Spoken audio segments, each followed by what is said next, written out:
সিউড়ি রাজনগর রুটে চন্দ্রপুর থানার হীরাখনির কাছে উল্টে যাওয়া লরির তলায় চাপা পড়ে মৃত এক। আজ ৮ জানুয়ারি বৃহস্পতিবার দুপুরে সিউড়ি রাজনগর রুটে পাকা সড়কে চন্দ্রপুর থানার হীরাখনি মোড়ের কাছে একটি লরি উল্টে যায়, আর তাতেই লরির তলায় চাপা পড়ে এক ব্যক্তির মৃত্যু ঘটে। সংবাদ সূত্রে ও স্থানীয় বাসিন্দাদের সঙ্গে কথা বলে এমনটাই জানা গিয়েছে। মৃতের পরিচয় জানার চেষ্টা করছে পুলিশ। কেউ কেউ বলেন মৃত বয়স্ক ব্যক্তি পেশায় ফেরিওয়ালা।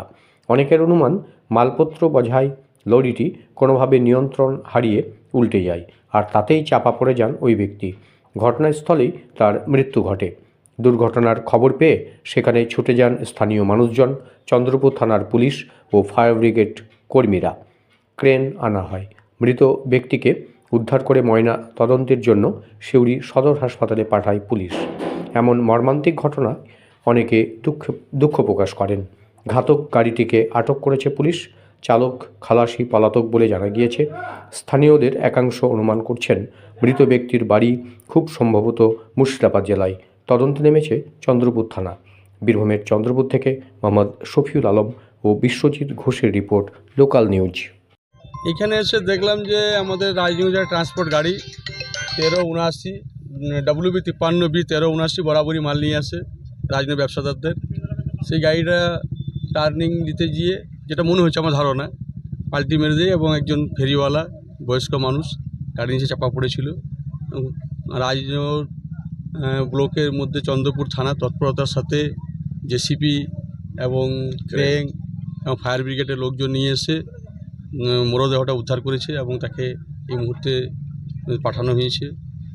পরবর্তী পদক্ষেপ হয়তো প্রশাসন চিন্তা ভাবনা করে লিবারের মুক্ত থাকার বোর্ডে সেটা শনাক্ত করা যায়নি, কিন্তু প্রশাসন তৎপরতার সাথে রাস্তা জিএমজি ছিল সেটা সরিয়ে দিয়েছেন এবং মানুষজনকে সতর্কতার সঙ্গে এখানে দাঁড়িয়ে আছে এবং তারা ওনারও চেষ্টা করছে শনাক্তকরণ করার জন্য এবং এইটি গাড়িটা যাতে তড়িঘড়ি এখান থেকে তুলে নিয়ে যাওয়া যায় তার ব্যবস্থার জন্য তৎপর আছে। এটা কোথায় থেকে আসছিল? মনে হচ্ছে কলকাতা থেকে আসছিল, রাজনগর ট্রান্সপোর্টের গাড়ি 1379।